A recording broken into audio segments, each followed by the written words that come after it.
Bonsoir chers cuniculteurs, j'espère que vous vous portez très bien, j'espère que tout se passe très bien dans votre cheptel cunicole. Aujourd'hui, nous allons voir une nouvelle formation qui sera intitulée la mise barre chez les reproductrices. On va démystifier la mise barre. Alors, cette formation vous est faite par Mosile Abdelamenou, cuniculteur, auteur de 2 livres africains dans la cuniculture tels que le cuniculteur africain et les astuces anti-diarrhéiques chez le lapin. Je suis aussi le fondateur de la plateforme Cuniboss, qui est une plateforme qui aide les cuniculteurs à rentabiliser leur ferme cunicole à travers nos formations et accompagnements. Alors, quel est l'objectif de cette formation? Dans cette formation, vous aurez à comprendre la gestation chez les lapines et quoi faire pour la détecter, comprendre la notion de grossesse nerveuse et l'intervention de l'éleveur face à la grossesse nerveuse et face à la mise barre. Alors, comme sommaire, on aura à brosser les points suivants.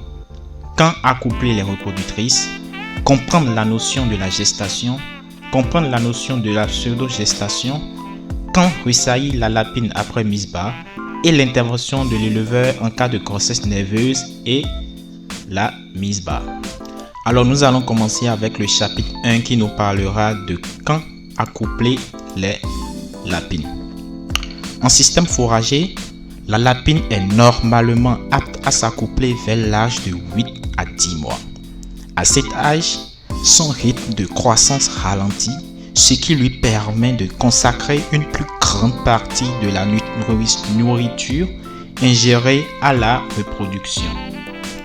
Pour chaque race ou type de race, il existe un poids idéal pour l'accouplement qu'il faut absolument essayer d'identifier en observant les lapins, en enregistrant les données recueillies et en discutant avec d'autres cuniculteurs qui élèvent le même type de lapin que vous.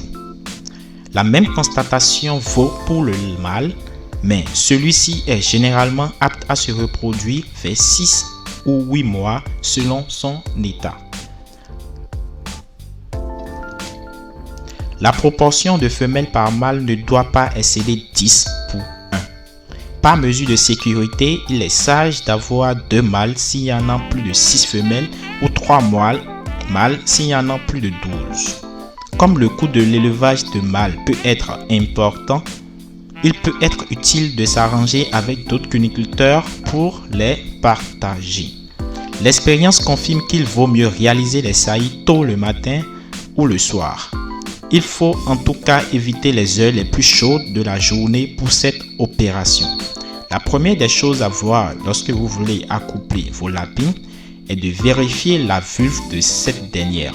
Si la vulve est rouge, alors elle est en chaleur et elle acceptera le mâle. Il faut donc amener la femelle dans la cage du mâle et non l'inverse. Sinon, la femelle pourrait attaquer le mâle et le blesser.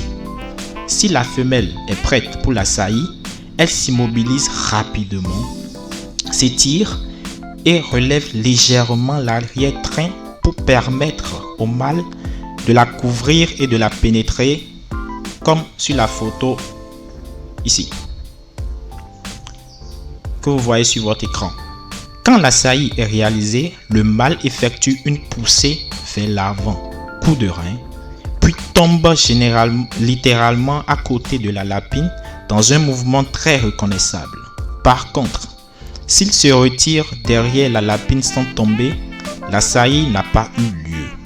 Après l'accouplement, la femelle doit être retirée de la cage du mâle où elle peut retourner quelques heures plus tard pour une nouvelle saillie. C'est là une bonne méthode à suivre pour les nouveaux éleveurs. Si la lapine refuse de se placer derrière le mâle ou si elle l'attaque, il est inutile d'insister. Il vaut mieux la ramener dans son clapier et réessayer le lendemain. Dans la plupart des cas, la saillie réussit à cette deuxième tentative. Si la lapine n'est pas réceptive, il ne faut jamais la laisser en compagnie du mâle sans surveillance, ni pendant la nuit, car tous deux risquent de se battre. Alors nous voici à la fin du premier chapitre qui parlait de quand accoupler les lapines.